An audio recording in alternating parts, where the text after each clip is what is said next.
سلام أملاخ نعكم يكون كمل لهم كبرات حوات كم تلمود مدبنا تعالى نقطلت هذا نالهم عن تقا حدا فيديوهات حيزة مسئل له بوزحات كتمهارولون كتهنتصلونيكم حدش زغنكم نزا channel سبسكرايب شير لايك مقبارا يتحمقوا مباركس قداميتي فيديو حيزة مسئل له هنا نبي تمركب مالتي دست بالمسكرنة بزعوة حدار تزاروت لا اسكا سمعينا ينمال اسمه أنا وندزارو لني سمعوكم كي مسلكم سمعوني مغنياتو هذا حاجة وين نحن الله وين نطرحهم فوكس قوم نحن بكشنا خوينا صالحنا سرحنا تليفون نزارب أخوت نحصب بس الدايبر نغير أكون عندي بزح نقرينا لنا أبزنا تزاربنا بعد زلنا صب نحسب أمورنا خمينا تفتيرنا دابلينا تنا نقر ترى دي خمس لازم شو أنت يخول مالتيو كل وقت خلنا تخدادينا ما بدي لي خيبل نجيرك كان لينا معس نجيرك أوصل لنا بيبي شاور نيرو مش بحاجة معس نجيرك إن أنتو تيجي حيس كريموت حيس كعلها هاي سمعكم خلنا شو بقى شغلنا ريغب شو نحن أنتينا حرقاتنا حكي كنا حجي قلت بحرينا إن نزارن نحن أنتينا قلت فينا نحرق شو قلت فينا نحرقنا ويخن شو نجيرا كان هنا لا قال نقدر لا تسحال له أنا معلت بزعما سبعين سنة بزعما مرد أن سبقوا قلت مرعت نيرو هجي سبعين ريموت حيزو أي تزاربي إلى سبيخة مالتي هجي كاميرا حتى نيرا إلى سيقة دي بروغرام استودع كذا جدي ليا انت لك بريموت تبع اسلام مسئلتني لما انت بريموت انا تبع اسلام سبايلا ريموت حيجو ستزارب قوسي قالوا يلوني لاتني حج مثال ايه بكر حج انت عايزي حج انت قبرنا اقرارينا ينلقس منم كوكي جايبلو حج خفتي اسنت عن توصالا بقى نسو ايسمعن حج معاسس زردعنا إلا صنحنا مسكنا ويخنا الله لا صنحنا أوكي حنت مثال هالي تخدق ملكم كاشان عندهم كلنا نحنا ها كل نجرين عن الدالو نسعر حقني كاب جزا جميرنا كل نجرنا نقيرنا اللي حنس على الجارجان غير حنس على صلون غير حنس على الصوفة غير حنس على القبر سرحنا بزحيو أمرنا قابل سلذ هنا بزح نجر كنقبرينا ندلي أوكي حاجة زي اللي نايم أقول عندي أساتم كحب جزنا اليوم نحن عجل نرسنا كل حنس عم القبرينا نفلت دحر جن ساعات لا سببنا مش متخردونا ندلي أتى تحجزنا اللي خوفي لما أتى تحجزنا حرّي مهاب اللي حجز كيبل أوكي تحجز مستسع تذهب كي يسريحه تايدي خوف بال أوكي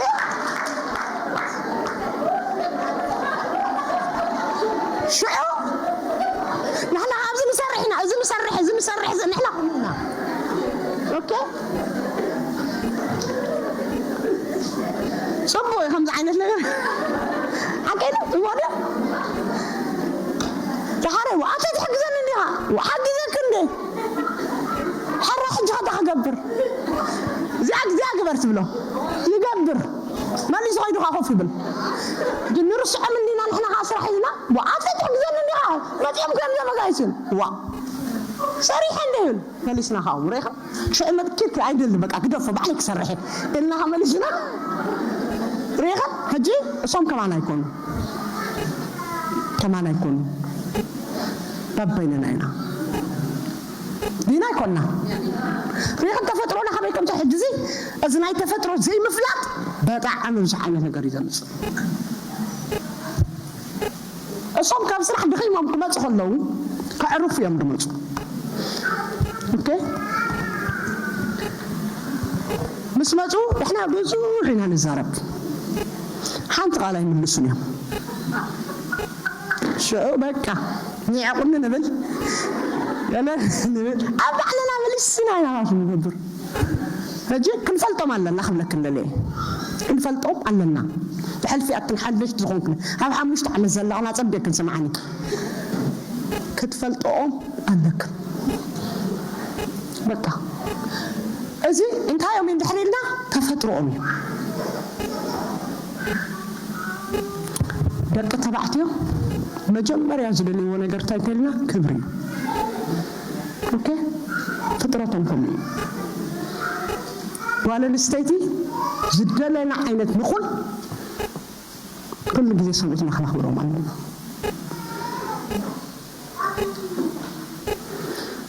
ناتو بوتو مسيو سمعتي ودي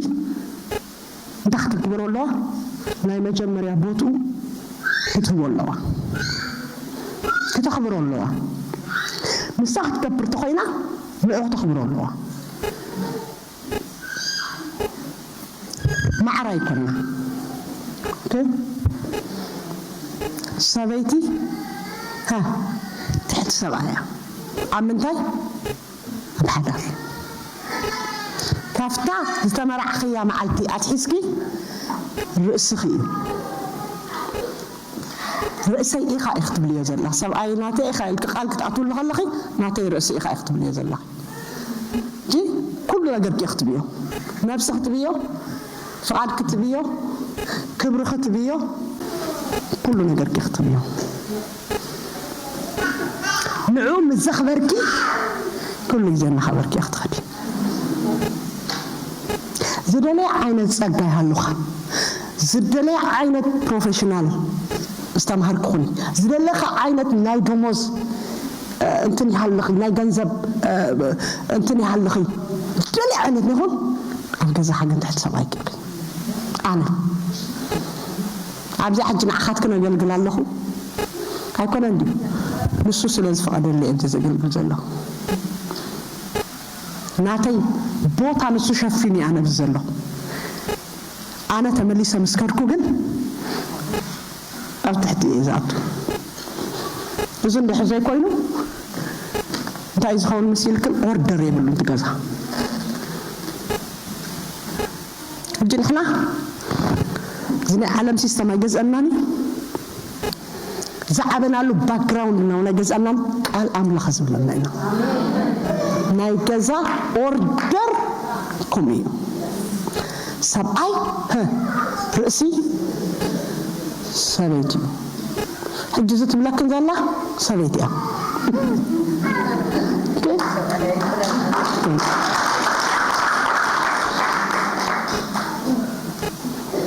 مجمرة بحرينا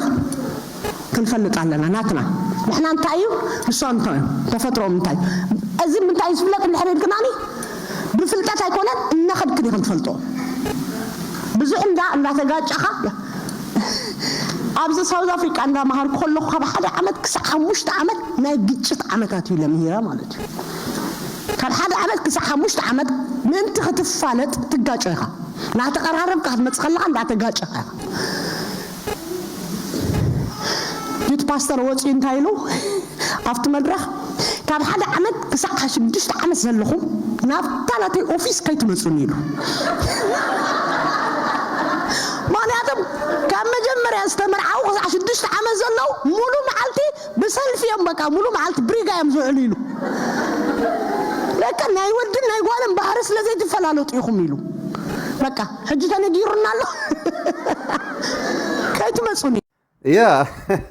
أنا زانا بيت مركب مرة يلي فوتها بتعم بقى مرة يلي مستنت سبكتها تمرتاقلة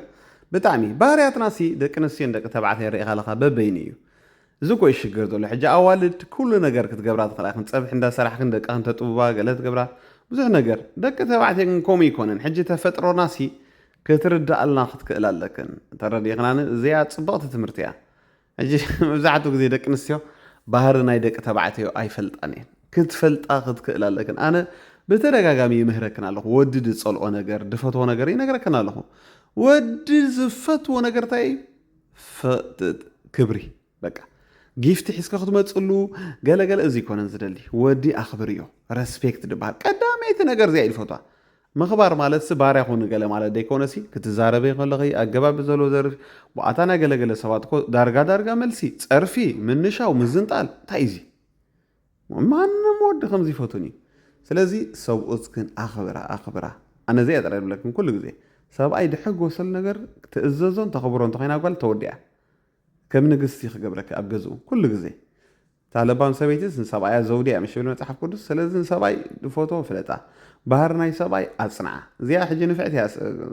ናይ ሓዳር መምህር እያ ናይ ሓዳር ትምህርቲ እያ ትምህር በቃ ትምህር ኣላ ትርእይዎ ኣለኹም ተረዲኹም ኣለኹም ያ ሓደ ይኮነን ባህርያትና ባህርያት ናይ ደቂ ተባዕትዮ ፍለጣ ምዝራብ ወዲ ብዙሕ ኣይፈቱን እዩ ወዲ ዘረባ ጭቕጭቕ ኣይፈቱን እዩ ሰላም እዩ ዝደሊ ብዙሕ ነገር ትነግረክን ኣላ ኣብቲ ትምህርትታት ተሪኢኹማ ብዝኾነ ስምዕዋ ነቢት መርከብ ኢልኩም ኣብ ዩቲብ ረኸብዎ ናታት ትምህርቲ ተደሊኹም ማለት እዩ ያ እዚኣ ክብለኩም ደሊ ቀፂልና ነምፅኦ ናይ ሃዋርያ ነሽም ደስ ትብል ቪድዮ ሓንቲ ረኺበ ኣለኹ ኣነ ኩሉ ግዜ ናይ ሃዋርያ ነሽም ከምፃልኩም እየ ብዚ ኣነ ይፎትወ እቲ ትምህርቱ ይፎትወ በቃ ብዝበን ሓንቲ ቀይሮነ ደስ ይድብለኒ ስብከታቱ እስከ ሓንቲ ተዛረባላ ፅብቕቲ ሰሚዕና ንመለስ ታራብዒቲ ሕቶ እዚኣ ብዙሕ ግዜ ኣነ እውን ባዕለይ ሰማዕኳ እያ ካብ ብዙሓት ሰበኽቲ ካብ ብዙሓት ኣገልገልቲ ስቲል ሕጂ እውን ብጌጋ ትትርጎምን ብጌጋ ትስበኽን ዘላ እያ ሳ ድማ ኣብ ማቴዎስ 20 ወደ 16 ዘላ እያ ፅዋዓትሲ ብዙሓት እዮም ሕርያት ግና ሂደት እዮም ከምኡ እውን እቶም ዳሕሮት ቀዳሞት ክኾኑ እቶም ቀዳሞት ከዓ ዳሕሮት ክኾኑ እዮም ትብል እያ እዚአን ክልተ ሕቶ እየን ኣብ ሓንቲ ጥቕሲ ማለት እዩ እዚኣ እስከ ከመይ ጌርካ ተብርሃልና ኣፖስትል ሓደ ግዜ ካዕልለኩሲ ኣብ ኣስመራ እዩ ኣብቲ ግዚኡ 96 ሕጂ ኣብኡ ነገልግል ነርና ሕጂ ትንቢት ንበ ነይሩ ሓደ ሕጂ ተነቢሉ ብጌጋ ከዓ ተነቢሉ ብጌጋ ምስ ተነቢሉ ትወዲ በቃ እንታይ ኢልዎት ዝብለኒ ብድሕሪት ዘለኻ ሰብ ቀይሕ ስረ ጌርካ ዘለኻስ ሰምዓና ክእል ተዓዲ እንግሊዝ ዘሎ ተገልጋሊ ሽዑ ሓጢኣትካ ኩሉ ፈሊጠ ኣለኹ ለካ ኣሎ ኣምላኽ ከኢሉ ትወዲ ከዓ ብጌጋ ትንበሎ ወዲቑ ኩሉ በቃ ኣዕንበኺው ካልእ ግዜ እቲ ተነቢሉ ወዲ ንዓለም ተመሊሱ መስለኒ እንጂ ከመይ ክስቶሪ ኸይረን ዓለም እኮ ተመሊሶስ ኢልዎም ቀዳሞት ዳሕሮት ቀዳሞት ይሉ እጂና ተነቢያልና ብያለዋ ንሕና ብያለና ኢሎም እዚ ዘመናት እዩ ከምዚ ፓስተር ድበሉ ዘመናት ቀዳሞት ዳሕሮት ቀዳሞት I can't tell you ከምዚ ሓደ ድበሎ ቀሊት እገልግል ነርስ ኣብ ስቃት ተኣማን ኮይኑ ኻት ብድሕሪት ነይሩ ማለት እዩ ከምዚ ኣሸር ገለ ኮይኑስ ደዋቢሎሞ ብገለ ክንደይ እትገልጋል ብቕሪት መፅኢት ከዓ ምስ ሰበይቱ ገለ ኮይኑ ብድሕሪት ገይሮሞ ቀዳሞት ዳሕሮት ቀዳሞት የሚሉ መገዲ ረኺቦ ሕጂ ነዚ ብዙሕ ሰብ ከም ድሌት ዝትርጉ ማለት ወይ ከዓ እቶም ናይ መጀመርያ ኣመንቲ ዓለማውያን ኮይኖም ኣመንቲ ኮይኖም በድሓር ዝተመስሉ ዓለም ሓደሽ ኣመንቲ ምስ ኮኑ እዚ ታይቲ ሳዕቤኑ ኣብ ብዙሕ ብጌጋ ክትርጎም ከሎ ቃል ኣምላኽ ብዝሕዝን መገዲ መናፍስ ተዕድር ረኽቦ ኣጋንንቲ ኣብያቱ ኣብቲ ብጌጋ ተተርጎመ ካልእ መንፈስ እንደዚ ካልእ ልምምድ ካልእ ባህሪ ካልእ ነቐፋ ካልእ ኩነኔ ካልእ ፍርድዮም ደምፅሮ ናብቲ ሓሳብ ክመፀካ እዛ ቦታ እዚኣ ማቴዎስ 20 ካብ ሓደ እያ ትጅምር ጎይታ ኢየሱስ ክርስቶስ እንታይ ኢሉ ተዛሪቡ ተሕዳስ ትኽእልካሉ ሓደ ሰብሲ ናይ ወይኒ ግራት ነይርዎ ኢሉ እዩ ዝጅምር ኣብዚ ናይ ወይኒ ግራት እዚ ከዓ ንጎሆ ሰዓት 6 ኸይዱሲ በቲ ግዜ ትባይዘወይ እንታይ እቲ ድሪም ኢልዎ ዶ ሓንቲ መዓልቲ ዶ መሰ ይቦሞ ኢልዎ ሕጂ ሰዓት 6 ፀኒሑ ሰዓት 9 ከዓ ወጥዮም ተማግባስ ንሰዓት 9 ከዓ ተማሳሊ ገንዘብ ይዎም ብድሓቅ ናይ 3 ሰዓት ርሕቀት ስለ ዘለዎም ናይ 3 ሰዓት ደሞዝ ኣዛይድ ከብሎም ነይሮም ሰዓት 11 ቀትር ከዓ መፅዩ እዚኣ ከዓ ናይ 2 ሰዓት ርሕቀት ኣላቶ ምስቶም ቀዳሞት ከዓ ናይ 5 ሰዓት ርሕቀት ኣላቶ ግን ሓደ ዓይነት ደሞዝ ይዎም ሓንቲ ድሪ ናይ ሓንቲ መዓልቲ ማለት دحار تانيحو ساعة سلست خابا عمتي معركة أهيبهم زيهم كارح قطو نايشو من شعات ساعات دحار تانيحو قاس 10 دشو مشت كامت ساعات شعات مشت متي ساعات 10 حديد واشو مشت رايح 10 دشو عطو بتامزي حتى عين الدمزي طيب كما يدا أسرح يزيلهم أبقى تايلهم مسيدك كافت زقرمكم أنا محارم مخاني يتفوت كل فما صار قالوا بتام عرف لزلي أنا محر لوه مخاني يتفوت نزدله هو الدليتاي ولا حجي كريستوس زبو هيوسي نوالا حدا حلفة كم زيل نقوله معرة مخانو إسرائيل وصل زخونكا روما وصل زخونكا غريخا وصل زخونكا مفل لاي كم زيل عصبي كلهم حاتي أمياتي رومي 3:13 كبر أملاك كاسينو ناتو أما كل محبة دي حيرو زمتة يقلقول نيرم حنا نغريخاويان حنا امين واتكل ايهوداويان حلف لنا ولسوس نبرو معر لبيلا غير نقول بخرسوس مسحيوت نقول معر حاده حاتياتهم ك اتيوم ايهود تزاس لزمالو بقلتيوم كاس لزمالو ديكونس كلهم حاتيكم يخم نايمن ادم رومي 15 تخلط كلهم يحاتيوم بني ادم منفس تمصنا ابزا بوتا زي اجنتا يتلم دلو دق اسرائيل جن قديمنا ابو مصيات وانجيل يوحنس 11 ناتو ناتو منيو بس رومي 9 لايك بزرئي بسغا خمنيسو كاب اسرائيل مجمراون ماتيوس 10 راك حدث شوعته وانجيل نمنيس وخيلهم نسرائيلاويان تراي مجد اي احزاب اي تخدي نابوم مت اي تقبلوا دي حيروم حط انت بهالنا نحنا غريخاويان روماويان كريستوس مت انت غيرمو تقبلوا موي سلستا كينوم تم دحروت بحالو بسغا كريستوس يتولدلهم وانجيل يتنغرو مجمريا انت كينوم قداموت توم قداموت تبعالو وانجيل تنغروم كه دحروت ابزي اجن حج اسرائيلاوان دحروم اوروماي دورس زلو كقنوم يلمبر يلشعو روميتا شعمراف نوعهم كامودتا غزي بحيل وانجيل كنغرومي سلاز نوتهم حزبي دولكونس باحزاب غيره اقناكو واو ابوسل ذا اخستاي كان ذا صوعات بزحات يوم حريات كاس حيدت يوم تبلك على بزح بجيجا تترجم مالك ازيا بجيجا بتاعم بجيجا تريدكم ثانك يو باستر بزحات صوعات يلو كلهم يوم صوعات ازيا ازوم فيري سيريس ازيا تمرت ازيا ازوم وات يكون هذا يونيفرسال سالفيشن ببالو نزي ام دو كسوا وكا بريدستينيشن تيتشينج اولنس كالتي كاخا نزي ام دو كسوا صوعات سلازلوس وانجيل سوا ايدل صوعات بزحات يكون اب تግርኛ يخوم يدلو صوعات كلهم كلا بيترس نمصا 3:9 املاخسي كلهم كدحنو سلازدلي ننصحا كوم غزي ادونغي ومبر كم تمسلكم تسوا ادونغي كليز دحنو كلهم وانجيل يوحنس 3:16 املاخ بتحدود ذا امن زبلو كله نودو سليتولي كله مصحف قدس قدامي تيموثاوس 2:4 ات كل سب كدحن كله نافلطت حقها قصدني ስለዚህ እቶም ጽዋዓት ክንደዮም ኩሉ ህዝብ ዓለም ዝሓለፈ ዘሎ ዝመጽእ ተጸውዒ እቶም ተቀበልዎ አሜን ዝብልዎ ግን እሰሚም ዝድሕ ዋው ታንክ ዩ አፖስትል በጣም ዘገርም መልሲ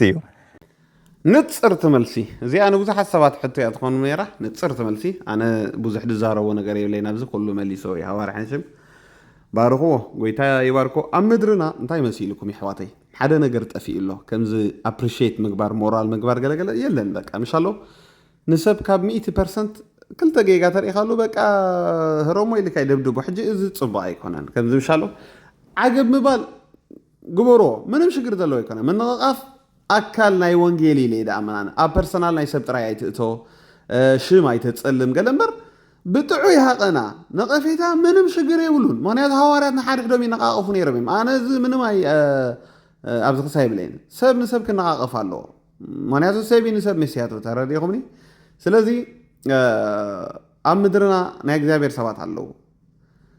ድኹም ጎን ኣለዎም ፅቡቅ ጎን ኣለዎም ንኣብነት ቡፃ ኣምላኽ ሕጂ ተፀዊዕና ቡፃ ኣምላኽ ብዙሕ ኳሊቲ ምሽ ኣለዎ ፀርፊ ግን ሕማቕ ኣላቱ ዚያካ ፀርፊ ንኩሎም ይፀርፎም ነገልገልቲ እዚ ሕጂ ኣነ ኣይቅበሎን እየ ኣብቲ ፀርፊ ምክንያቱ ብዘሎ ታዕታዕ ኩራ ገለገለ ካባኹም ኣርሕቆ ይድብል መፅሓፍ ቅዱስ በቃ ከተርሕቆ ጥራይ ደለካ እዚኣ ሕጂ ናይ ቡፃ ኣምላኽ ድኻም እያ ማለት እዩ ስለዚ ኩሎም ሃዋርያ ሕነሽም በሎ ነቢይ የማነ በሎ ኩሎም ነናቶም ድኻም ኣለዎ ነቢይ የማነ እውን ብዙሕ ፅቡቅ ኳሊቲ ኣለዎ ኣብ ትምህርቲ ግን መዓት ሽግር ኣለዎ ክንደይ ሻዕ ነቒፈሉ ከኣነ ሕጂ ከምዚ ክሳይ እቲ መንእሰይሲ ከምዚ ክኸውን ኣለዎ ኩላትኩም ሲ ነግረኩም እታ መገዲ ነርእየኩም ኣለና ጌጋ ምባል ኣይትፍርሑ ነቐፌታ ምሃብ ንሰብ ፀገም የብሉን ኣብ ፐርሰናል ሰብ ጥራይ ኣይትእቶ ድሓር ሃቐናእኻኻ ፅሩይ ክኸውን ኣለዎ ክትነቅፍ ከለኻ ካልእ ነቲ ፅቡቕካ ተዛረበሉ ከምዚ ምሻሎ ሕጂ ርኢኻ ኣለኻ ገለገለ ሰባት ነቲ ፅቡቕ ኣይዛረቡን እዮም ነቲ ድኻም ጥራይ ኖ እዚኣ ኣምላኽ ኣይፈትዋኒ ንነግረኩም ኣላ እቲ መገዲ ኮ ይርእኩም ኣለኻና ናተይ ስከራይዎ ኣነ ሕጂ ንሃዋርያ ሕነሽም ግን ሻዕ ነቒፈ ኣለኹ ኣብ ጉዳይ ፖለቲካ ከም ሰበይ ምስ በዓል ሃዋርያ እዝራ ኮይና ዓገብ ኢለ ኣለኹ ኣብቲ ፅቡቕካ ፅቡቕ እየ ድብሎ በቃ እዚኣ ናይ ክርስቶስ ኣካይዳ እያ እዚኣ ተኸተልዋ ኩላትኩም ማለት እዩ ንቡፃ ኣምላኽ ኣብቲ ኣገናዕ በሎ ኣብቲ ድኹም ጎኖም ከዓ እዚኣ ዕሪዋ ፓስተር መላእከ እዚኣ ግደፋ እዚኣ ፅብቕቲ ሕጂ ከምዚ ዝጠፍደሉ ኣብቲ ናይ ወንጌላውያን ምንቅስቃስ በቃ ተረዲኹም ለኹም ኣብ ወንጌላውያን ምንቅስቃስ ጥራሕ ደይኮነሲ ኣብ ኩሉ ሓፈሻውሲ ኣብ ወንጌላውያን ንበሃል ኣመንቲ ንሓደ ሰብ ገለ ድኻም ጌጋ ተርእናሉ በቃ ኩሉ ፅቡቁ ድምስስ ዋ ኣታ ንዕባ ግደፉ ባና ኣምላኽ ንፍራሕ ዋ ኩሎም ኣገልገልቲ ብለካ ኣለኹ ፅቡቕ ነገር ኣለዎም ድኹም ጎን ኣለዎም ንምንታይ ሰባት ስለ ዝኾኑ ከምታ ንሕና ድኹም ጎንን ፅቡቕ ጎን ኣለና ኮላትና ኸማይና ስለዚ ከምዚኢታት እንዳተረዳዳእና ንኸይድ ክብለኩም ይደሊ ብዝኾነ ሃዋርያ ሕነሽም ቀፅሎ ዝሓፂር መልሲ ንሰባት ትህበሎ ኣለኻ ብዙሕ ሰብ ፈትይዎ ኣሎ ብዙሓት እውን ንዓይ ይፅሕፉለይ ኣለዉ ቻነሉ ገለ ዝበልኩም ንሰባት ኣፖስትል ሕነሽም ኢልኩም ኣብ ዩቲብ ክትረኽቦ ትኽእሉ ኢኹም ኣብኡ መልስታት ይህብ ኣሎ ሓፈሻዊ ግን ደስ ዝብል መልስታት ለንቀነ ይህብ ኣሎ ንሰብ ሕቶ ደድኾኑ ከምቲ እናገበረ ብጣዕሚ ኣነ ይሕጎስ ኣለኹ ኣነ ካብ ዝምፅኤ ቃልዑ ክሳይ ገበረ ማለት እዩ ከጋውሐ ሰባት ካሰምዑ ማለት ኣትሊስት እዚ ቻነል ዓብይ ስለ ዝኾነ ከዓ ከምኡ ክንገብር ኢና ማለት እዩ ቀጻሊት ቪዲዮ ከዓ ንከታተል ጌላማኝ የሆነ የተለየ አንድ ግሩፕ አይደለም ከሆነ ቦታ ተጭነን አልመጣንም እኛ እዚህ ሀገር ላይ የኖርን የበቀል እምነታችንም በዚህ ሀገር ላይ የተመሰረተ ነው ለኢትዮጵያ ለውጥም ለኢትዮጵያ መነሳትም ከመንፈስ ጀምሮ እስከ አካል ድረስ እየሰራን ያለነው በመስራትም ላይ ነው ያለነው ኢትዮጵያዊ የሆኑ የእምነት ተቋማትን እኩል እናያለን የወንጌላውያን አማኞች ወይም ደግሞ ቤተክርስቲያኖች መሰረት ወንጌል ነው ክርስቶስ ነው ብለን እናምናለን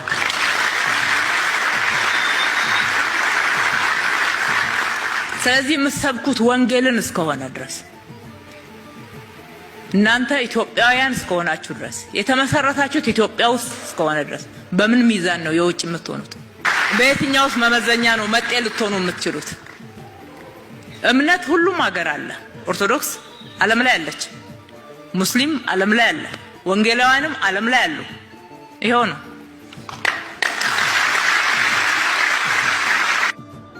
ኧረ ኢትዮጵያውያን አታስቀኑን ኧረ ተው አታስቀኑን ኧረ ተው ታውቃላችሁ ኤርትራ የሃይማኖት ነፃነት እንደሌለ ታውቃላችሁ አይደል የሃይማኖት ነፃነት የሚባል ነገር የለም ኦርቶዶክስና ሙስሊም ካቶሊክ ብቻ ነው የሚፈቀድ ጴንጤ ከሆንክ ትታሰራለህ ታውቃላችሁ ከ25 ዓመት በላይ የታሰሩ ኤርትራውያኖች አሉ ኤርትራ ውስጥ ማለት ነው በእምነታቸው ብቻ ነው መጽሐፍ ቅዱስ ይዛችሁ ተሰብስባችሁ ጸልያችሁ ተብሎ ማለት ነውና በጣም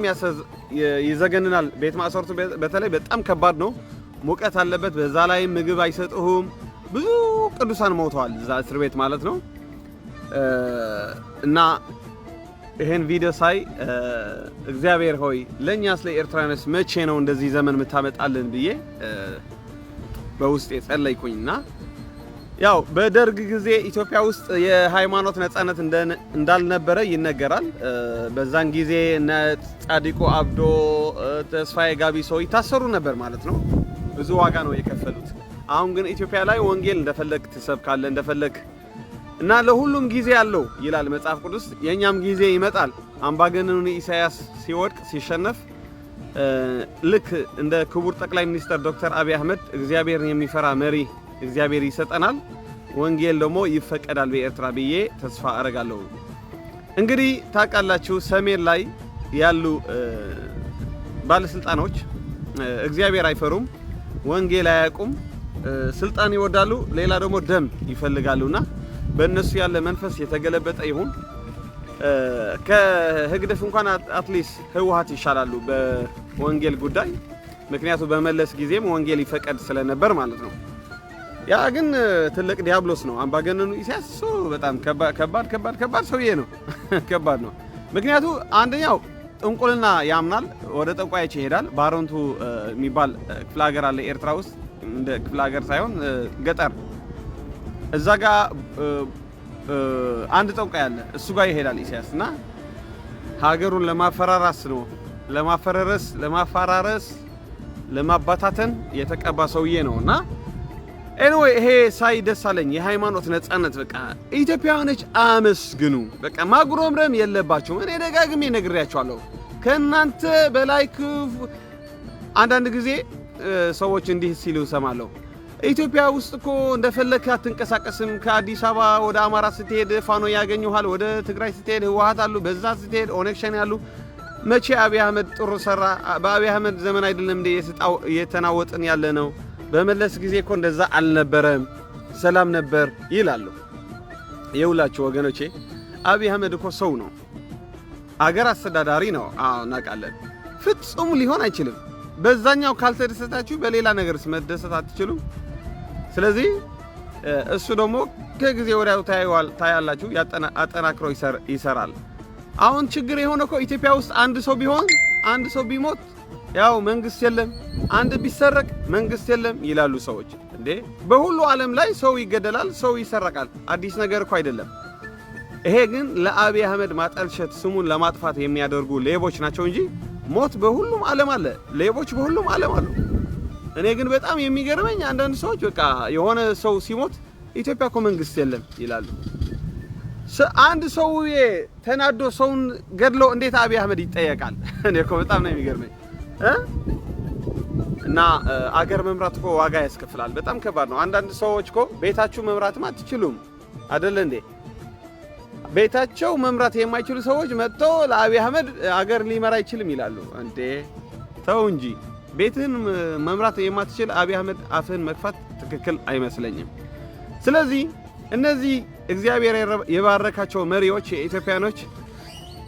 የነሱ መንፈስ ኤርትራ ውስጥ ይግባ። በቃ እንደነሱ መሪ እንፈልጋለን። እንደ አብይ አህመድ፣ እንደ ክብርት አዳነች እንፈልጋለን። የሰው እምነት የሚያከብሩ የሃይማኖት ነጻነት የሚያከብሩ እንፈልጋለን እኛ ኤርትራኖች። እግዚአብሔር ይረዳናል። በቃ እንደዚህ ነው። አያችሁ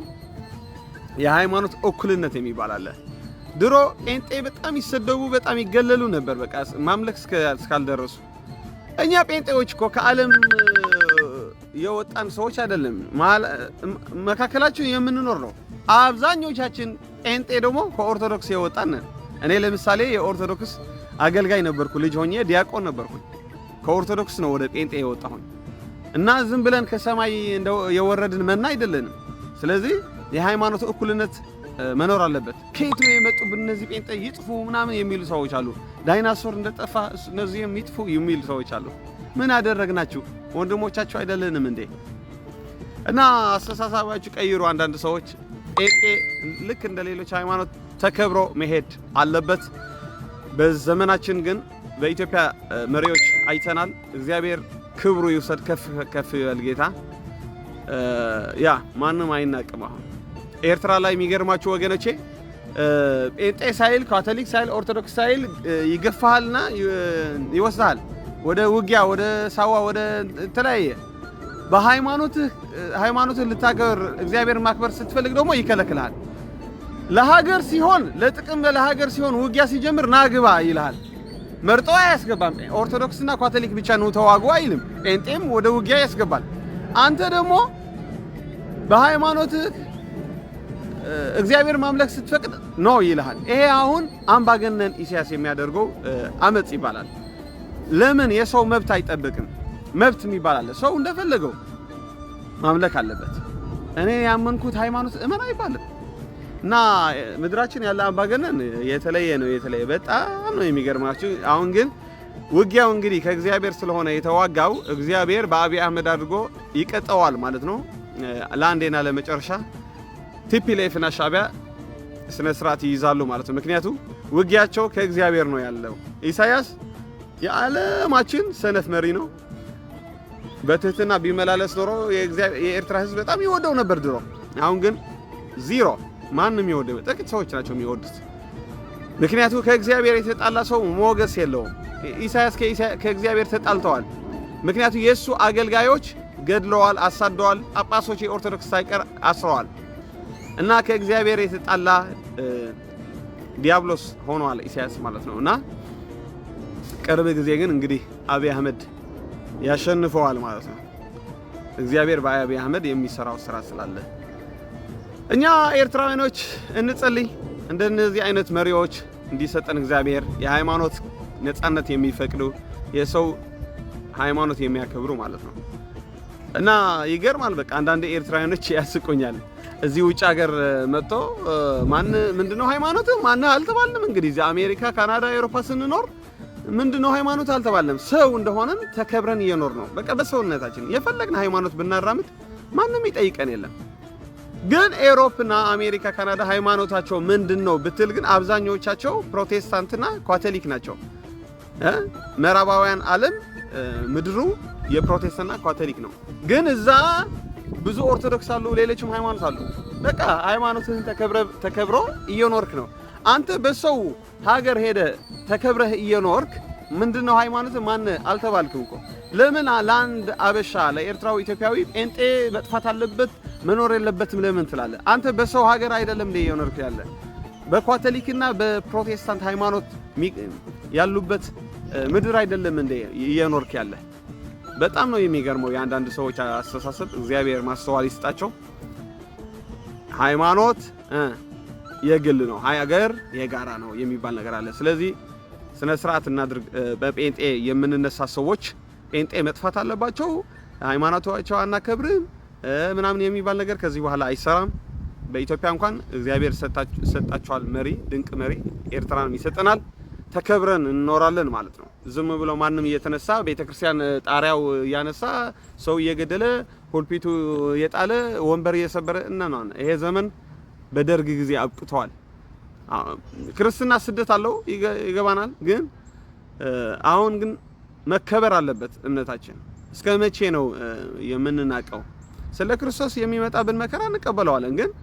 እንደ እምነት ተቋም ግን እምነታችን መከበር አለበት። ኤርትራ ውስጥ ማለት ነው። ኢትዮጵያ ውስጥ እንኳን ተከብረዋል። ወንጌል በአደባባይ ተሰብካለ እና ኢትዮጵያውያኖች እድለኞች ናችሁ። ይሄን አይታችሁ አመስግኑ መሪያችሁ። እኛ ኤርትራውያኖች እምነታችንን ማክበር አንችልም። ኤርትራ በቃ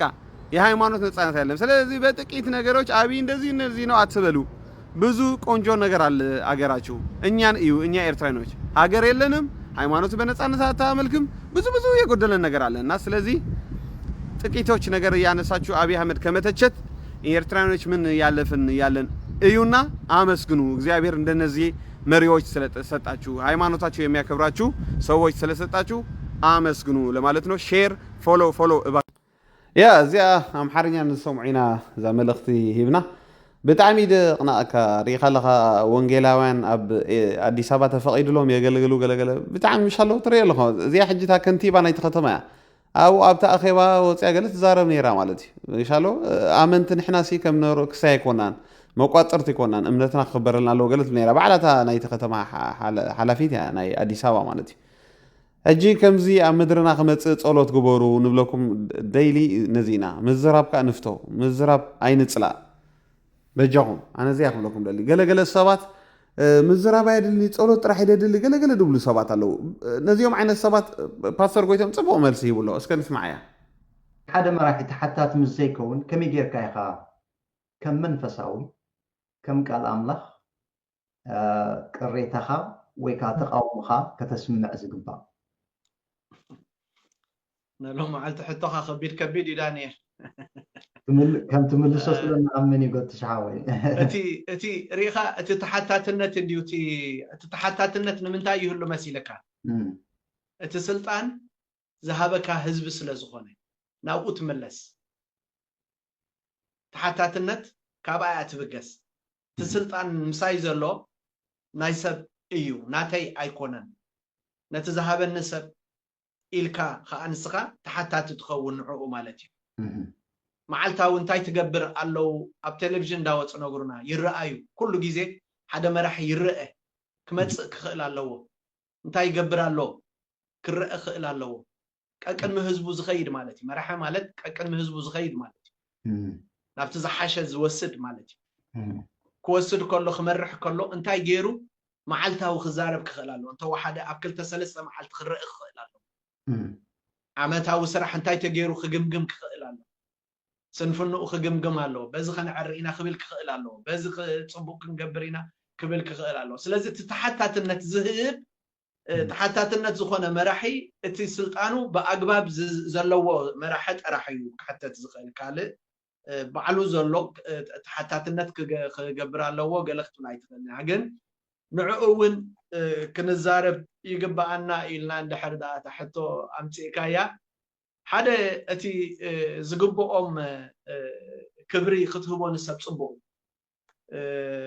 كتزنات الله أي جبان كتتعرف أي جبان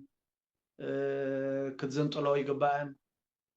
جن كتزارب جن يجباي نابلنا تداويت أب نوريا أوج سديدو مسقط له نسبيتو مسوسدا زخلو نخبليلو زخلو زقبرو كحتت نيرو تزقبرو جيجا مخانو كأمن نيرو كسعب مزمور نتهز بسقاب زنقرو كسعب الديلة ايلو ففوز بن 38 مزمورن 51 مزمورن دعران بيبكا كسع فيخ يلو زخيد كمان باقوم بح 51 كأني نعملخ كم زصدقو إذا خلوا بمزمورن بقاليون نملئت إسرائيل رؤسو قليسو حليفو هيبي بديله أيوة كلمة زي كان ريو خلنا جن كميل كأخذ الزارب نتبل إنديا تاقند نجر نبينا تانزت عملو تبابي سخا خمسة جبر كعجلة أيلو من البات كي واتسخ اللي خبت بيته منجسي قتله خيلي جنتي ستتعمل له أجباب جن زجر منير عبز من محدار كايلوه عبز من محدار كاسي تسعة حتى نباجي زلوا أو سبعي سي نحد دخا نحنتي بجي زعبيا مسدوق وزبلحة زستيا زكنا خنا كاب حقفو وسيدو قاشا مسموت قص حريدو بلعوا إيلوس نتقاشا مقبل جيروا تبع المئة تباقي عقله مسمولو زو دموت يلو زو موت يقبوا أمام حداري يالو يلو بعلو تزاري بل يلو داويت زي نسخائخا عبتي أوريا حيتاوز قبر كايو يلو مالك ولا حان تقبلو يكال بديلي عشيلو سلازي تي كنزارب طرح زي كوناسي لما راح تخن الزارب كلنا نسبة سلطان كنزارب كلنا أقباب زلوو عزراربا كل جزء نمملاسهم نمهناتهم نمدقافهم نمتعاهم سلزخونه بزربح من قدي كنزارب بزربح قالات كنتقام يدلينا إلى يحسب كم زخوين نيرو تتخون كخمزين أي جزينا نسألي له طرح داويت أنت زبهالك داويت مس بدلو من هبره ناتان زي تسأل سب كوينو أيقونن سب جن كتزاربو خدك لك كيد كتزاربو زربا أجداسي لومي إتي عين الزارب زبهال نجار علىك نسأل طرح زبهال علىك نو كتزارب مبر علىك داويت كم زجيرك إذا بدلي تديل كايو بس أولاد كات رحمو كابخان على أملاخونو كخروت عيخير جن بقالي زرت عسل بزربائي زرت عسل أولاد يدالو بتتزاربو زربخا يرتع سلازي خلتي مخايدي أما تحف قدس قبرها شد الشغل ترأيو صلاتن قال أملاخن بحد خيد سامي إلون ما أنتهم قنعم مهارن سبقت من قد مرأين ما أنتهم متسألاي محداقن حاتقات يلو مهارن متسألاين أبزم تيوال سلازي الناس ألخا إننا نجركا بزقباء قالات إننا تتقامكا إلى يحسب كل جزء نفتحي دو زبلنا كنكون يقباي كتزارب يقباي مقنعتو قال أملاخون يزاربنا نايز زمن زي تزحبه حتى سقطاي رأينا كندي ناي أبهاجر كندي أواجهت كتصدق كله رأيه ولا زوم ناي جبر سدماويان كتصدق كلهم كله أبجزا كو إنا خوفي لنا وعلد لنا زينا عملوا له سباتي أبجزا خوفي لنا نعوض صبا قال نكبر كلها خلوا سقل كاتو على أبجزا هذا جزء خنا جركاي إذا نجر زخون كلوس أبديسي فاسرات نتأكد مو أبتي بيت فردس دمسنا نسمع تواهيلو أنت أي مثلا كوي فاسر كندي بيت خريستياني زلوا بيت أبز عدي دبلك زمت أسب يلا حجي نتخوفو سقل كان حد أريق خايو صباح نوجه ما مهران كوينهم دك هادو مهرون السامي أبصر رحمة يوم ذا شجور خان السامي أب كل بوتا زهلون السامي ماله داي قبل دليل سقطها تزعبه حاجاتنا إلى الزمن أنت قدسنا عند حد عليك عند حد يتزارب كونك ተሓታትነት ክትህብን ክትገብርን እንድሕር ዳኣደይ ትኽእል ኮንካ እቲ ዝዓበይ ስለዚ እቲ ድምፅኻ ብዝግባእ ይኹን እምበር ድምፅኻ ከተስምዕ ድምፅስ ከተስምዕ ኣለካ ዝብል ርትዒ ይደለኒ ምሳሌ 31:8 ኣብ ክንዲ ዓባስ ኣብ ክንዲ እቲ ፀግዒ ዘይብሎም ኣፍካ ክፈት ይብል እዚ እቲ ህዝቢ ነቲ ዝተወፅዐ ክዛረብ እያ ትዛረብ ኣብቲ ቁፅሪ 8 ኣብቲ ቁፅሪ 9 ከዓ እቲ ዝሰምዕ እቲ ፍትሒ ውፅኡሉ ተባሂሉ ዝቑሕቋሕ ዘሎ ማዕፆ ከዓ ኣብታ ቁፅሪ 9 ኣለካ ኣፍካ ክፈት ካኢሉ መሊሱ እዛ ኣፍካ ክፈት ነቲ ከክንድኡ ትዛረበሉ ኣይኮነን እቲ ንዕኡ ፍትሒ ዘውፅኣሉ ከዓ መሊሱ ኣብታ ቁፅሪ 9 ኣፍካ ክፈት ብቕንዕና ፍረድ ንሽጉር ንመስኪን ብይን ኣውፅኣሉ ሕጂ እቲ ሽጉርን እቲ ውፅዕን ብይን ክወፅኣሉስ ተዛራባይ ክህሉ ኣለዎ እዩ ዝብለካ ስለዚ እቲ ንዛረቦ ግን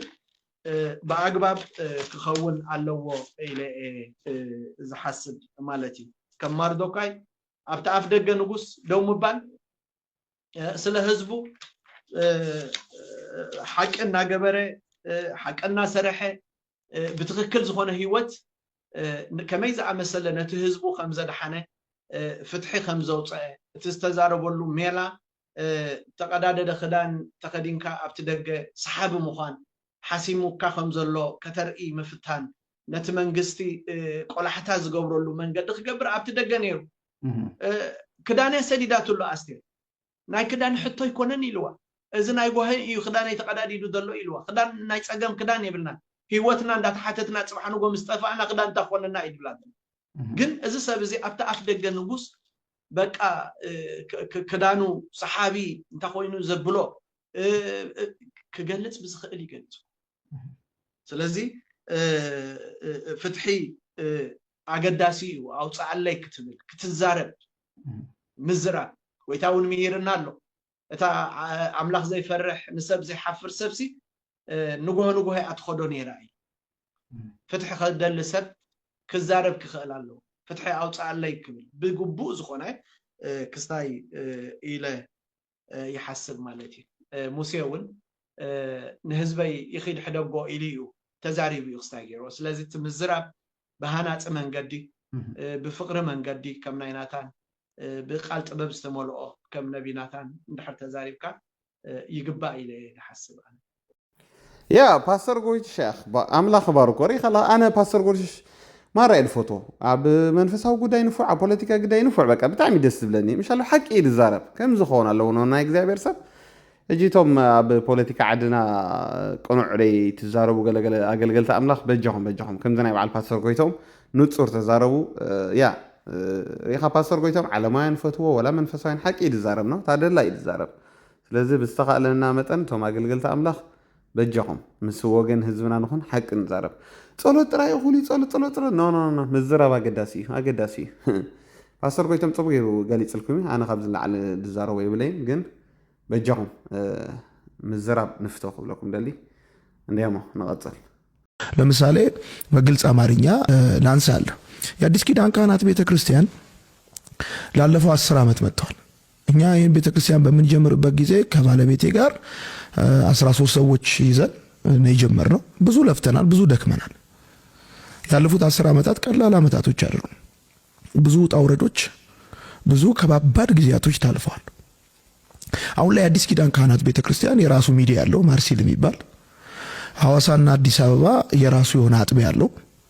አዳራሽ አለው ሳውንድ ሲስተም አለው ወንበር አለው ሁሉ ነገር አለው ህዝብ አለ በዚህ ባለቀ በተጠናቀቀ ፈርኒሽድ በሆነ ነገር ላይ ገብተ ድምጥ ማጣችንን አጥፈተ እኔ ተተኪ ሆናለሁ ብለህ ብትል ማን ነው የሚሰማ ማን እሺ ይላል ማንም እሺ አይልም ማወቅ አለብህ ይሄንን ሌሎች ሰዎች ለደከሙ ድካም ተገቢውን የሆነ ቫልዩ ክሬዲት መስጠት ስትችል ነው እዛ ቪዲዮ ናይ ዮናታን ለንቀነ ብዙሕ ተዘራርባ ኣላ ቤተ ክርስቲያን ሲ ናይ ሰብ ድያ ወላ ናይ ህዝቢ ገለገለ ኢሎም ኣብ ክልተ ተመቂሉ ሰብ ማለት ሲ ዋጋ ከፊለ ላይ ኣነ ንቤተ ክርስቲያን እሞ ኣነ ስልጣን ኣይረክብኒ ምባል ሲ ከመይ እዩ እዚ ገለ ኢሎም ገለገለ ሰባት ክነቕፉ ርአ እዛ ቪዲዮ ሞ እንታይ ትዕዝብት ኣለኩም ንስኹም ሕጂ ሓደ እንታይ ይብል ነይሩ በዓል ሙሉ ወንጌል መሰረተ ክርስቶስ ገለ ኩለን ዘን ቤተ ክርስቲያን ናይ ብሓባር ስለ ዝኾነ እቲ ህዝቢ ድግልገለሉ ወላቶም መራሕቲ እውን ዋን ማን ሊደር ኣይኮነን ድምራሕ كم دلايكا تقلقل كم دلايكا ناتي بيت ክርስቲያን مش الله ናይ ሓደ ሰብ ኣይኮነትን ናይ ህዝብ እያ ገለገለ ይብሉ ነይሮም ገለገለ ሰብ ከዓ ኖ ዋጋ ንዝኸፈለ ሰብ ሬስፔክት ክንገብራልና አፍልጦ ክንባለና ከዓ ይብሉ ነይሮም እንታይ ርእይቶ ኣለኩም ሕጂ ዮናታን እንታይ ድብል ኣሎ ቶም ሓማሓርኛ ላይ ሰምዑ ዋጋ ከፊልና ኢና ዛ ቸርች ፕላንት ጌርና ምጽኢልካ ሕጂ ኣነ ከምዚ ድበሃል ነገር የለን ግን በቲ ሓደ ወገን ሓቂ እዩ እንታይ እስከ ሕወተይ ሳብሚሽን ገለ ድበሃል ነገር ኣሎ ክትእዘዝ ጥራይ ኣለካ ኣይኮነን ከዓ እንድሕር ሰማሚዕኻ ከዓ እልይ ምባል ካብቲ ናቱ ራእይ ሰብና ናቱ ራእይ እንዲደልዎ የሕወተይ ሕጂ እዚ ዮናታን ከዓ ራእይ ተቐቢሉ ኣሎ ካብ ኣምላኽ ኣነ ከምኡ እየ ደኣመን ካብ እግዚኣብሔር ራእይ ተቐቢሉ መስሪትዎ ኣሎ እቲ ቸርች ተኺልዎ ኣሎ ሕጂ ፋሕ ከብሎ እየ ኣይእዘዝን የገለተልካ ቅኑዕ ኣይኮነን ምክንያቱ ዋጋ ከፊል እዩ ኣፍልጦ ክትህብ ኣለካ ተረዲኹምኒ ስለዚ ኣነ ምስቲኦም ሓደ ይኮንኩን ገለ ሰባት ይብሉ ነይሮም ቤተክርስትያን ናይ ኣምላኽ ናተይ ገለ ድበሃል የለን ገለ ናተይ እውን እኮ ኣይበለን ኣነ ግን ዋጋ ከፊለ ፕላንት ገይረ እያ ምፅኢልካ ስፋሕ ክተብሎ ገለገለ ይኮነን ሓቂ እዩ ማለት ደኺሙ መፂኡ ክንደይ ተፀሪፉ ክንደይ ተዋሪዱ ብስእነት ብሽግር ገለ ክንደይ ሓሊፍ መፂኻ ብዚ ሓፍሓፍ ክትብል ፅቡቕ ኣይኮነን ያ ክትእዘዝ ጥራይ ደለካ ከምዚ ነገር እዚ ስለዚ ኣነ ዮናታን ዝበሎ ቁኑዕ እየ ድብል ንሰብ ራእይ ክትእዘዞም ኣለካ በቃ ኣምላኽ ራእይ ሂቦም መስሪቶም ኣለዉ ቸርች ተመሪሕካ ትኸይድ ኣይኮነን ከዓ ይእዝዝ ነይተልካ ከዓ ምውፃእ እያ ማለት እዩ ስለዚ ኣፍልጦ ክንህብ ኣለና ድብል ምርዳእ ደለኒ ንቐፅል ከዚህ በፊት ነግሬያቸዋለሁ ጠላውን ለጌታ ለኢየሱስ ክርስቶስ ወንጌል ሳይሆን ለገንዘብ ነፃነት ነው አገልግሎቱን የጀመረው ለዛ ነው አዳራሽ የከፈተው ለዛውም እዚህ ሙሉ ወንጌል ብትሉ መሰረተ ክርስቶስ ብትሉ ህይወት ብርሃን ብትሉ ብዙ ሰዎች ብዙ ቸርቾች ባሉበት አካባቢ ተጋፍቶ ልክ ሱቅ እኮ አይደለም እዚህ ጋር ሸምሱ እዚህ ጋር ቃድር እዚህ ጋር ጠንክር እዚህ ጋር ውሃ በላው እዚህ ጋር የሆነ ስም ያላቸው ተመሳሳይ ንግድ ላይ ተሰማሩ ሰዎች የየራሳችን ደንበኛ እናፈራለን ብለው ሱቅ እንደሚከፍቱ የጌታ ቤት ወይም የእግዚአብሔር መቅደስ ወይም አገልግሎት የምታገለግልበት ምንድነው አዳራሽ ለቢዝነስ አይከፈት የጠላውንን የጥፍሩን ቆሻሻ አትደርስም ይላሉ ዋናው ጥፍሩ ላይ ቆሻሻ እንዳለ ካወቅሽ ይበቃል የኔ እህት ዋናው ማመንሽ ነው ጥፍሩ ላይ ቆሻሻ እንዳለ ከዛ በኋላ ከቆሻሻው ጋር ታነጻጽርኛለሽ ችግር የለው ጥፍሩ ላይ ቆሻሻ አለ ቴንክ ዩ ዋናው ማመንሽ ሰው ነው ማለት ነው ሚቆሽሽ ሰው ነው ማለት ነው ስለዚህ አንዳንድ ችግሩ ሲነገር አይመምሽ የጥፍር ቆሻሻ እንዳለው የምታስቢው ከሆነ የጥፍሩ ይሄ ነው ወንጌል ያማኝ አየ በኢየሱስ ክርስቶስ ያመነች እንደሆነች የሚሰማት ሴትዮ የሆነን በእግዚአብሔር አምሳል የተፈጠረን ሰውዬ በእግዚአብሔር አምሳል ከተፈጠረ ሰውዬ እግር ጥፍር ውስጥ ካለ ቆሻሻ ጋር ታነጻጽራለች ይሄ የወደቀ የከሸፈ ጭንቅላት ያላት ታይታችሁ እንደዚህ ናቸው አብዛኞቹ እዚ አቤል አቡና ባህልክነ ሻዓይ ደግስ ጻነ እዚ ፕሊስ መንእሰያት እንዳንቃሕኩም ወይዳ ኣለኹ ነገልገልቲ ነኽብር ንንቀፍ ሽግር ዘሎ ይኮነን ናይዚ ግን ፍሉዩ ናይዚ ሓሰውትዮም ኢሉ ንኩሎም ወዲዎም ሕጂ ኻ ናብ ጥላሁን መፂኡ ማለት እዩ እጂ ብጣዕሚ ዝገርመካ ከመይ ጌርካ ኢኻ ኣምላኽ ንዘገልግል ኣገልጋሊ ሸቃጣይ ሓሳዊ እዩ ቢዝነስማን እንዳበልካ ክትገብር ብጣዕሚ ዝገርመካ እንታይ ድፍረት እዩ ግን ትንቢት ድፍፀም ደሎ ኣብቲ ዳሕራይ ዘመን ኢልካ መፅሓፍ ቅዱስ ሰባት እንታይ ክኾኑ እዮም ኢሎም ደፋራት ክኾኑ እዮም ኢሉ ተፈኽነንቲ ተጃርቲ እዚ ወዲ ዝኻ ብጣዕሚ ደፋሪ በቃ ዘይበፅሖ ኣገልጋሊ የለን ሕጂ በጃኹም ኤርትራውያን ንጠንቀቕ ከምዚኦም ከይንኸውን ሓደራ ከምዚኦም ስድታት ጥንቀቕ ንበል ኣትሊስት ጃስት ዓበይቲ ኣገልገልቲ ርኢ ከለካ ኣኽብሮት ንሃብ ብጣዕሚ ድገርመካ ናይ ዝድፍረት ብዝኾነ ንምህረኩም ኣላ እንዳተጠንቀቕኩም ኪዱ ሓሴናኸን ሓሶት እዩ እዚ ወይ ሓሶት እዩ እዚ ገንዘብ ገለመለ ሕሶት እዩ ክንድቲ ሰብኣይ ሃልዩ ሰብኣይ ሰሪሑ ዘናብረን ኣይመፅን ክንድቲ ሕቑፉ እኳ ደይመፅእ ክንድቲ ሕቑፉ ክንድቲ ማሙቕ ልቡ ኣይከውንን እዩ ኣብዚ ዓዲ ዝቡና ገንዘብ ክንድቲ ማሙቕ ኣፍ ልቡ ኣይከውንን እዩ እንዴ ክንድቲ ተኸይፈ ድሓድሮ ኣይከውንን እዩ ጋይስ እሱ ብገንዘብ ኣይትመንን እዩ ሓቋን ነጭ ነጯን ይብላ ብሓረ ነጭ ነጯን ንዘራረብ ሕጉሻይ ተመለኻ ዝያዳ እየ እንዴ ስለዚ እዚ ዓዲ ገንዘቦም ከዓ ሂቦም ሎሚ ሂብክን ፅባሕ ንጎ ደቅኸን ኣብ ቁማር ከምዛ ቁማር ኣብ ዝርእሲኸን ኮይኖም ደቅኸን ንጎ ኣብ ቤት ትምህርቲ ከም ዝናበሉ ክልተ ተኮይንተን ከምኡ ኢሎም ኣይጥምትዎም ደቅኸን ስለዚ ብሩኽ ሰብኣይ ኣፋኒኸን መንግስቲ ኣብ ገዛ ክንተእትዋ ኣለኽን ማለት እዩ እዚኦም ብሩኻት ሰብኡት ኣለውኹን ነዝኒስክን ኣብ ገዛ ተፅድፍኦም ንዓኸን ይዛረብ ዘለኹም በል እዞም ርጉማት እዞም ኩስትሞ ደገዙ እዞም ገንዘብ ኣብ ሻንጣ ዝሃብኡ እዞም ምግቢ ንደቆም ዝኸልኡ ነዚኦም ኣይመልከቶምን ነዚ ዘረባ እዚኦም ኣይመልከቶምን እዚኦም ኣይመልከቶምን ፅቡቃተይ እዚአን ነዝኒስክን ንምንታይ ጥዑይ ሰብኣይ ተደይነብር ነይሩ እሱ ምስ ወፅእ ካብ ገዛኽ ማዳ ይወፃእክን ነይርኪ ማዳ ሕሰብ እያ ሕሰብ ተሓሲሙ ከዓ ካብ ማዳ ተውፅእ of course بتنسى قال وصاكن አለው ንዓኻትክን ኣይመልከተን ይጽባት እንተዚአን ጥዑያት ሰብኡት ካብ ገዛ ነዝኒዘን ንዝነስ ጻቢለን ካብ ገዛ ሶጊገን ንገንዘብ ኢለን ግን ኣብ ኣኸልዋ ምስራኣይኦ ትዝመጽእ ገንዘብ ከ ገዛ ኸራይ ምስተኸፍሎ ኤሌክትሪክ ምስተኸፍሎ የላንኮ እቶም ቆልዑት ዊንተር ናይ ዊንተር ክዳን ናይ ዊንተር ጫማ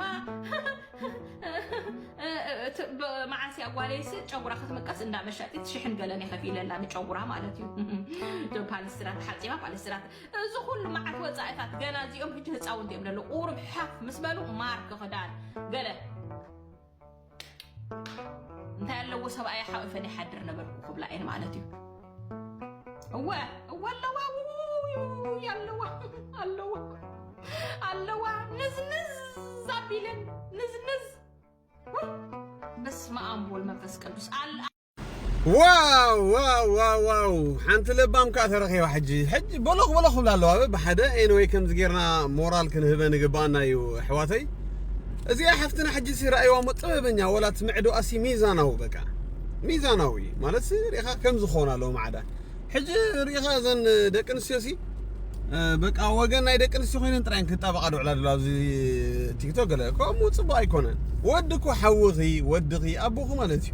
قالك اخومو حفتنا ادينا قالنا يا اخي سلازي اتي مخرسي ميزانا وين كنقبر لنا كلتا ጫፋይና حزي لغند شعان نغركم اذن كل غزي نقالك تقاوموا توعلو هدئ بلو عنجالات اوداتون አለው اذن كل غزي نودات كتقاوما توعلخا هي بالانس غبرا هو انا تنعايشو دقنسيو خاخت غنا حخت الراي لكن نازي حفتنا حجي دس بدني ميزاناويت كوينات تزارب نير حجي حق زربا سباي بتعمي كبير شجر دحلف له ابزي اوروبا ابزي امريكا قال مالتي حجي ازيهم زقتلو قال حواتي انا تمقتال ولا قبن تخونه ولا تزيدقفكو او زبط حدا قنسلواتهم سبات اتا تردوا لهم دو تردوا لهم حجي بلا كاسي ودس درد قالوا سينو بقى ابز زمن زي ريخ الله منقست تبلكا نعني ندقنسي ددالو تحقي بز ميديا تبلكا سباي ديكون كان طرو سبايت اندي اندابلكا نت سباي تتصعنوا لهم تጨነقوا لهم سباي درد قالوا سبسينو ابز خفو زمان سلازي بقى درد قالوا سلسانه ام مقتالن اب كسين يعطوالو ستريس قبرالو حجي تينا حواتنا سي تندقنسيو كدنقصا غباكني دق تبعتي كدنقصات ود مشكل اندي تاي تعرا خنزرت وينا ود اجري طعم سلازي انتايو مرزامات دقنس يلوا نارسيست دبالا ترديكمني بطعم نغرنياتات مالتي بعلن لخفاخا بعلن كاب شغرو دقاخا مالتي حجي سبات بزح غزي نتي سعبين اينا نزاربو لمبر نتي طنقي اين نزاربو لينا سي شغر عاجي هاريموا اطريفوا قتيلوا ينبل اوشت زغبر كن كتمرمر كتكلالك سلامتهم دك تبعتي قتلوا جميره وقتال قبني لنا كن انت يقولوا له الكاس ديت مرمر بترعد يتقبر يا بوزحات دساق يالو بوزحات كفات الله بوزحات علامات الله دومهم دفل حالهم الله ترديكمني يا اجي حفصنا تايت لك نيرا ناي منغس ገንዘብ አያዕሹኽን ሰብአይ ከን ይበልጽክን ብለክን الله لبام سبيت مالت زيا درته بحجي تعديلو مالتي كبرنا يسوي تفلت مالتي سلازي وصا ببحد خمزنا قبرنا خا مورال كنبكنينا يس مالت حساب كندزي نودات قفعي صبا يكون نسم غيركن قتلهم كم تندو قال ملا أستوعب لنا بالسوشيال ميديا وطين دزاربا بزعبا أودات قال دك نسيو أستوعب لنا نوالدك جن حريقهم من تفضل نوالدك جن حاجة لريقهم من تفضل أيجن حنين ناتن دليت كم يجرك حضرت بتن كم يجرك سبيتي مع رسوات قبر بمسارات متصحف كل سيان بوانين هيفلت أنين بكا نخندي حضر بتاعتنا لوا زين أنا استغى أب متصحف كل بتن بيت ملك عمتنا لوا أولوسكم يلي جزا نخرة وردك أبلا بيت دفرسة حميت لوا أنا زين قصة أني لوا مالتي سلازخهم لوا والفس لازم ميديا بكا مولو معلتي أودات كم زباقورو أودات قلا نتنا والدك عيت جن حندي خن نتنا دتصرفها نتنا درجة تملسها سبعي تكون كهرم النزب لا زين كده عيت جن حن بزغنا نايزي قال جن بتاع مدسيلني أتابعوا كلاتكم عمل أخبار كبلوا بارخوا بكا من زين دي خلخ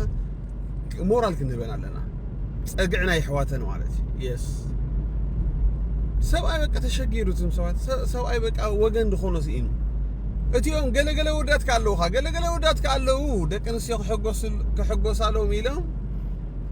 حق ولا أنا رأي خدنا بيلو ده تسوي دب تطابقتنا يدك نسيو مالتي ميزانه وين يتخون يوم بالانس يتحلو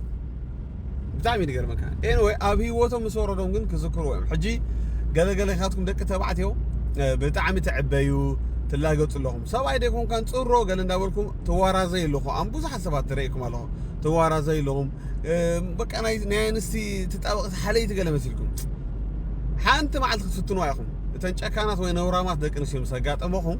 لك سائلوا ما يكونون زم دك تبعتيو مثلنا يكبر نحنا رأسينا خنكبر لنا دبل له سائلوا ما يكونون كتير يوم أبي وقتكم سب ديفت حكم جن دلكم عفروا مالتي جن أبي وقتكم كبت حكم عندي أيتلاقطو زخونة ودي أنا تجني قلقو تشجير له سبيتي ديك أسكالياتن أنتي كجبرتي لكم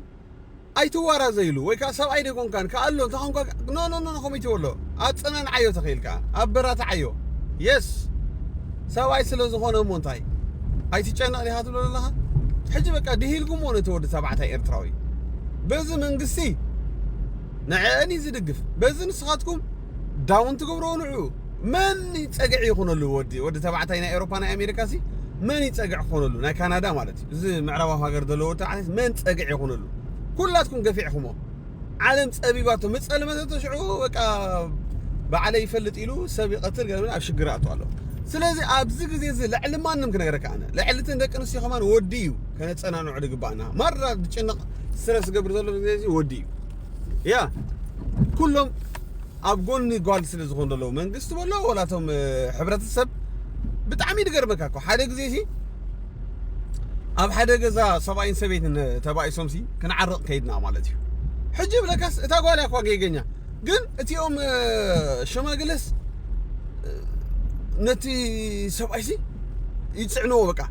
70 يكون كان سخا بقى أنا تكايت جيجانا نعود راي يتصعنوا روي جيجانا تقولوا مالتي حجي أنس قري من نشعو مسوت أنا قلت زاريبين مالتي نمنتاي نعود تتصعنوا ليكم ستريس تقولوا لي ليكم يدي نمنتاي السابع على يس أنا بدي لي وقل أندا بلتي نعود نمنتاي تتصوتوا ليكم يدي سلمنتاي سابع عندي خا قال له قل لكم نمنتاي تتصعنوا نعادي تجن حواسان دي حدارات تفرز الليلة تغايق يوم مالتي معناته بعلاسي تأمني راوي لا أنا هو أنس كم زن دخام على قلت منيرة حجي عقب تجاجي اللي خجل خند سوق راسي قريمي لنا بقى أنا تودس كت حجري خا كم زعين السبات اللهم أنت إجيركم ودي مسكين فترة أجوها غبها اللي يكون دقباء كنت تصنع عليه يكون دقباء كودي سلازة أجعي سلادس إندلو دك تبعتي إرتران ريخا لها أجعي كلا لا يسألوا سلازة لهم تأخذون لهم مسيلكم كم زادوا لكم يا أجعي سلادس إندلو تأخذون لهم مسيلكم يا بقى قاليهم حنقوا قاليهم سبقتلو أبشقر ودولو سلازي نودات أجع نخونهم أجوهم نبلهم كبلكم يفتو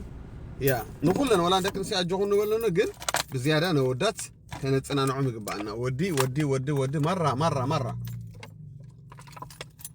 ودي مرة وتعلو بؤنت يوتعلو نودات أجوهم نبلهم مدبنا أبزو دينا الله لو ما عندكم كلاتكم سميعكم شير قبرو أملا خبركم أبقى تصالي الرخلنا